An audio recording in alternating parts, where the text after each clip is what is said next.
So let's simplify this. The key for these problems is always right here. See how they're all 3?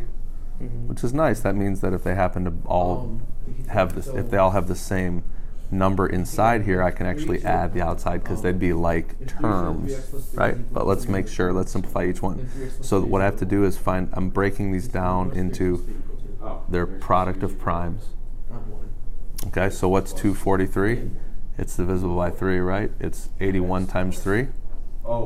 So it's 3 times 3 times 3 times 3 times 3. Is it 3 to the 5th? Log base 3 on both sides. Is it 3 to the 5th? Is 243 3 to the 5th? You kind of have to have your powers memorized.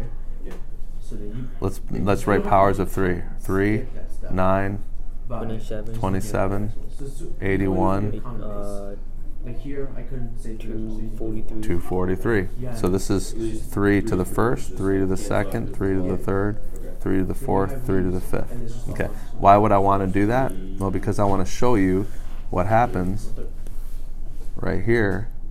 3 of them, it takes 3 of them to break out of that jail, right? Because that's 27, right? And what's the cube root of 27? It's just 3. So this is 3, and now I still have what left in there? 2. Which is what? 3. 3 times 3. Yeah. Which is what? 9. So that's simplified.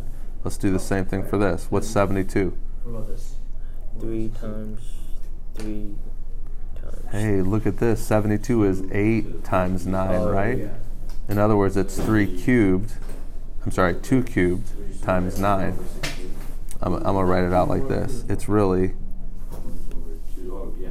2 times 2 times 2 times 3 times 3. Why did I write it like that? So it's very clear to me. I have 3 right there, right?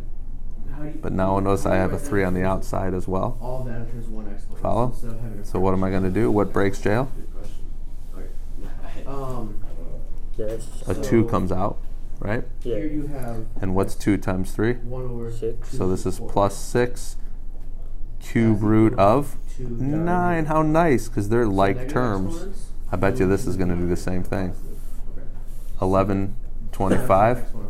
In fact, I can tell that it's the multiple of 9, because if I add those digits up, the sum of those is 9. And the divisibility test for 9 is the same as the divisibility test of 3. If the sum of the digits is divisible by 9 or 3, then so is the number itself. Remember that trick? Yeah. So this divided by 9, you might have to, if you don't know. To be honest with you, I'm going to just kind of take a random guess. If I divided this by 10, it would be 112 point something. So by 9, I'm thinking to myself, what's the next cube? What's 3 cubed? What's 4 cubed? What's 5 cubed? 5 cubed is? 25. I bet you this is 125 times 9. I bet you. I bet you it is.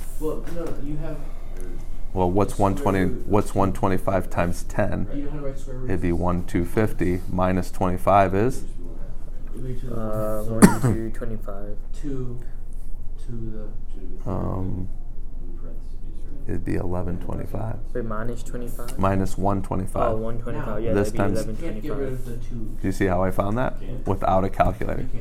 See how that worked? Yeah. Plus, just being realistic and logical, I'm seeing the pattern here. Oh, this is gonna simplify for me nicely.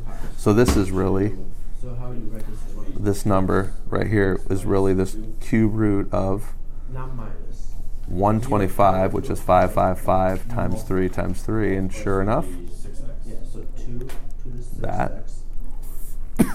what happens there? A 5 comes out. And what stays in? The 3 or 9, yeah. 3 times 3, which is 9. And hey, look at that. What's 3 third roots of 9 plus 6 third roots of 9 plus 5 third roots of 9? That'll be 14. I add all the like terms.